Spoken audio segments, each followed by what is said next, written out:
One day, Edward was in the shed where he lived with the other engines. They were all bigger than Edward and boasted about it. "The driver won't choose you again," said Gordon. "He wants strong engines like us."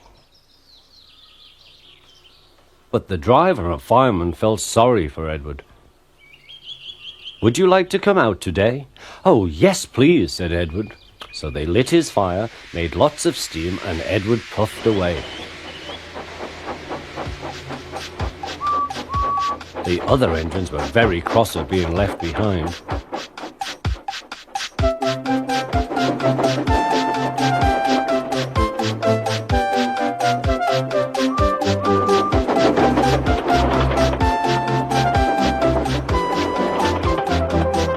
Edward worked hard all day. The coaches thought he was very kind, and the driver was very pleased.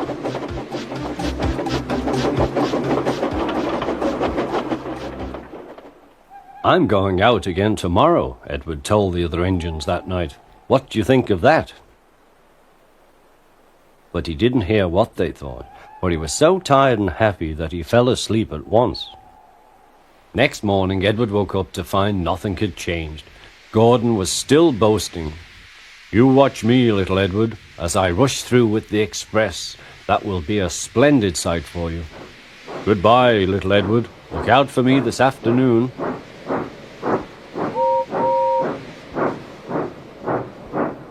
Edward went off to do some shunting.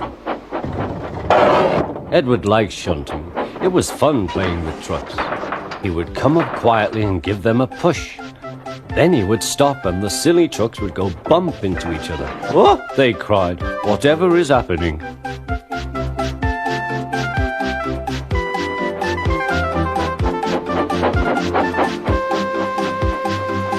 Edward played till there were no more trucks. Then he stopped to rest.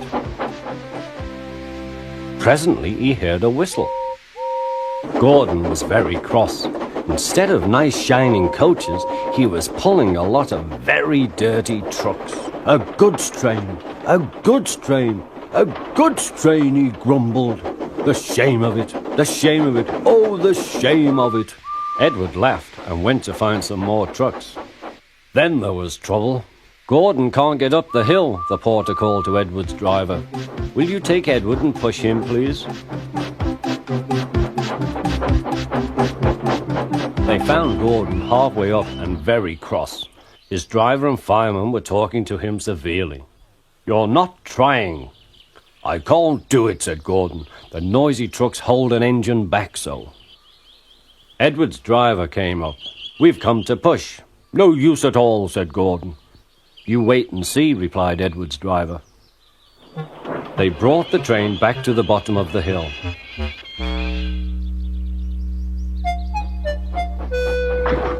"I'm ready," said Edward. "No good," grumbled Gordon.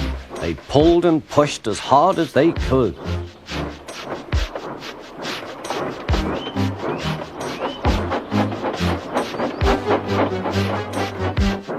"I can't do it, I can't do it, I can't do it," puffed Gordon. "I will do it, I will do it, I will do it," puffed Edward. Edward pushed and puffed and puffed and pushed as hard as ever he could. And almost before he realized it, Gordon found himself at the top of the hill. "I've done it, I've done it, I've done it," he said proudly. He forgot all about Edward and didn't wait to say thank you. Edward was left out of breath and far behind. He ran on to the next station, and there he found that the driver and fireman were very pleased with him.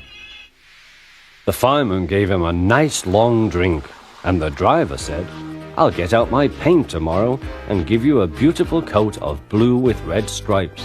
Then you will be the smartest engine in the shed." Once, an engine attached to a train was afraid of a few drops of rain.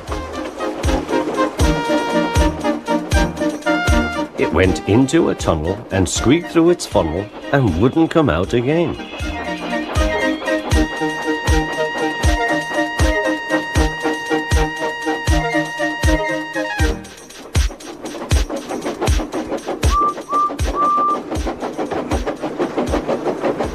The engine's name is Henry. His driver and fireman argued with him, but he would not move. The rain will spoil my lovely green paint and red stripes, he said. The guard blew his whistle till he had no more breath and waved his flag till his arms ached, but Henry still stayed in the tunnel and blew steam at him. I'm not going to spoil my lovely green paint and red stripes for you. Then along came Sir Topham Hatt, the man in charge of all the engines on Sodor. They call him the Fat Controller.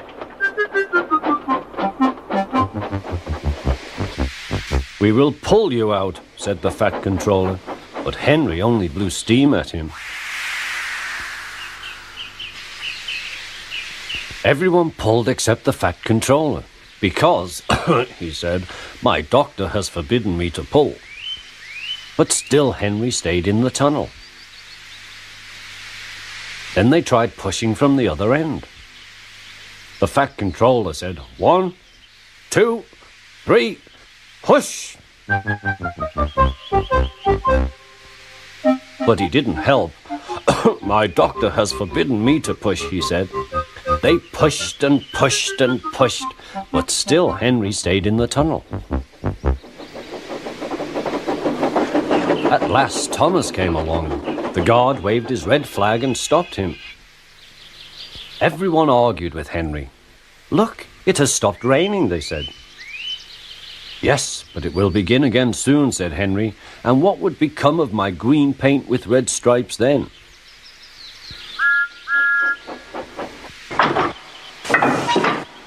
Thomas pushed and puffed and pushed as hard as ever he could. But still Henry stayed in the tunnel.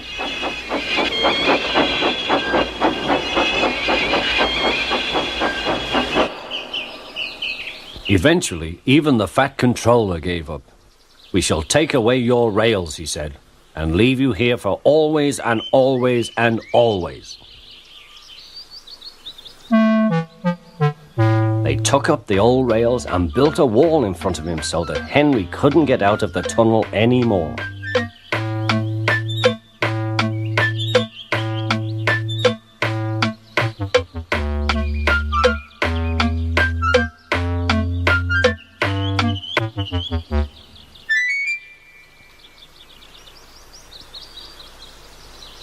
All he could do was watch the trains rushing through the other tunnel. He was very sad because he thought no one would ever see his lovely green paint with red stripes again. As time went on, Edward and Gordon would often pass by. Edward would say, "Peep, peep, hello." And Gordon would say, "Poop, poop, poop, serves you right." Poor Henry had no steam to answer. His fire had gone out. Sudden dirt from the tunnel had spoilt his lovely green paint and red stripes anyway. He wondered if he would ever be allowed to pull trains again. But I think he deserved his punishment. Don't you?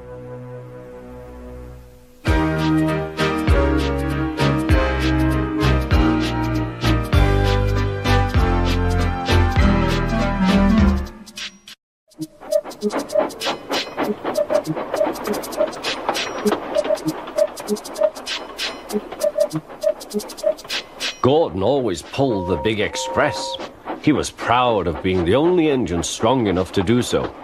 It was full of important people, like the Fat Controller, and Gordon was seeing how fast he could go. "Hurry, hurry, hurry," he said. "Tickety-tock, tickety-tock, tickety-tock," said the coaches. In a minute, Gordon would see the tunnel where Henry stood bricked up and lonely. Oh dear, thought Henry, why did I worry about rain spoiling my lovely coat of paint? Will the Fat Controller ever forgive me and let me out again? I'm going to poop at Henry, said Gordon. He was almost there when...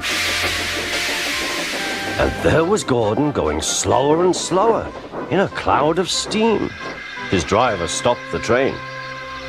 "What has happened to me?" asked Gordon. "I feel so weak."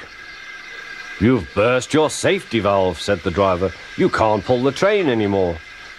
"Oh dear," said Gordon. "We were going so nicely too. And look, there's Henry laughing at me." Everyone came to see Gordon. "Huh," said the Fat Controller. "I never liked these big engines. Always going wrong. Send for another engine at once." While the guard went to find one, they uncoupled Gordon, who had enough puff to slink onto the siding out of the way.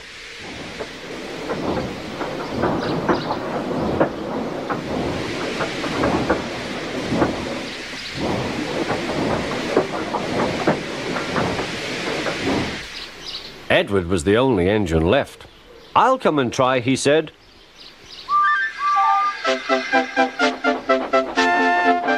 "Huh," said Gordon. "That's no use. Edward can't push the train."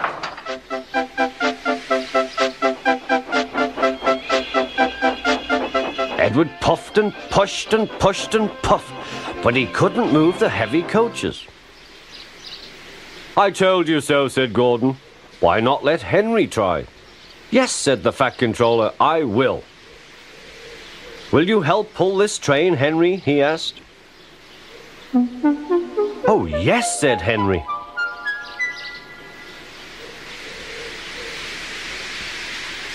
When Henry had got up steam, he puffed out. He was dirty and covered with cobwebs.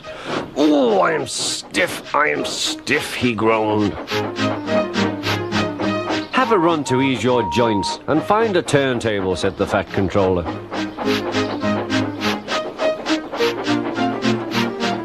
When Henry came back, he felt much better. Then they coupled him up. "Peep, peep," said Edward, "I'm ready." "Peep, peep, peep," said Henry, "so am I."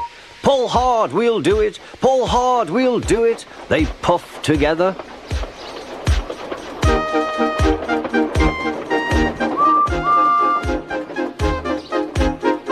"We've done it together, we've done it together," said Edward and Henry. "You've done it, hooray! You've done it, hooray!" sang the coaches. Everyone was excited. The Fat Controller leaned out of the window to wave at Edward and Henry.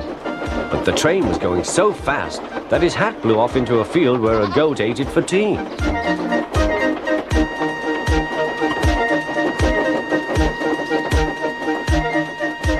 They never stopped till they came to the station at the end of the line.